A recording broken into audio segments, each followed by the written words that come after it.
გორში ქართლის სტადიონზე გამართულ საფეხბურთო მატჩზე ერთმანეთს თამარაშენის ლიახვი და ლაგოდეხის ლაგოდეხი დაუპირისპირდნენ. შეხვედრა საკმაოდ დაძაბული და საინტერესო აღმოჩნდა. პირველი ნახევარი ლიახველების უპირატესობით წარიმართა და მათ სასარგებლოდ 2-0 დასრულდა. მოვიგებ. ვითარება საპირისპიროდ შეიცვალა თამაშის მეორე ნახევარში. ლიახვის ფეხბურთელებმა 3 გოლი გაუშვეს, თუმცა ბოლო მომენტამდე ორივე გუნდი თავგანწირვით იბრძოდა, მაგრამ ანგარიში ფრედ 3-3 დასრულდა. ახალი შექმნილი გუნდი ვართ, ეხლა ვიქნებით, ეხლა ყალიბდებით, აქედან გამომდინარე, თავიდან კარგად დავიწყეთ.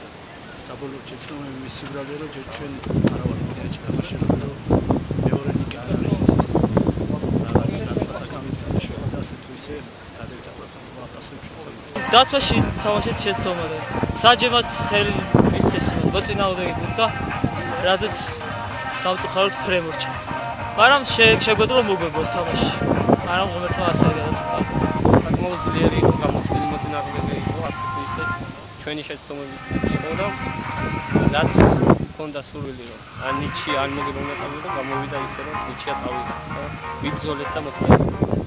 გავათანაბრეთ ამას. როცა გავათანაბრეთ აი მე ამას ვიტყვით რა თორე გავხადეთ და უცბად შეცდომა დაუშვით და გავუშვით გოლი რა ეს მომენტი იყო ყველაზე ესეთი ძლიერი და ბოლოს როგორც მწვრთნელები ამბობენ, ორივე გუნდი ახლად ჩამოყალიბებულია და მათ კიდევ უფრო მეტი გამოცდილება სჭირდებათ, რისთვისაც ხელისუფლება სათანადო ყურადღებასა და მხარდაჭერას არ იშურებს. გუნდმა ადგილზე თბილისში გაიარა მომზადება, საკმაოდ ნაყოფიერი. სულ სადღაც 2 თვეა რაც გუნდმა მომზადება დაიწყო და შეიქმნა საერთოდ. პირველი ტურის თამაში ჰქონდა ახალ ქალაქში. საკმაოდ კარგად წარმოჩინდნენ ჩვენი ბიჭები, 2-5 მოიგეს ის თამაში.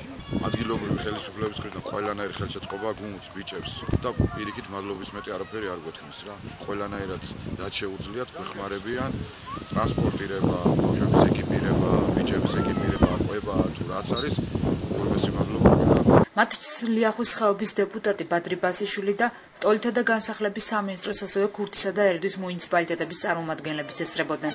თამაშის მსვლელობას თვალსად ევნებდა ასევე შიდა ქართლის ფეხბურთის ფედერაციის პრეზიდენტი გია რევაზიშვილის შეფასებით, რეგიონში ფეხბურთი ეტაპობრივად ვითარდება. დიდ ყურადღებას ვაქცევთ ბავშვთა ფეხბურთს მთლიანად რეგიონში და საერთოდ კონფლიქტურ ზონაშიც, იმიტომ რომ დევნილი მოსახლეობის უმეტესი ნაწილი ქალაქებში ცხოვრობენ და არიან. ამიტომ ბავშვთა ფეხბურთი ძალზედ მნიშვნელოვანია.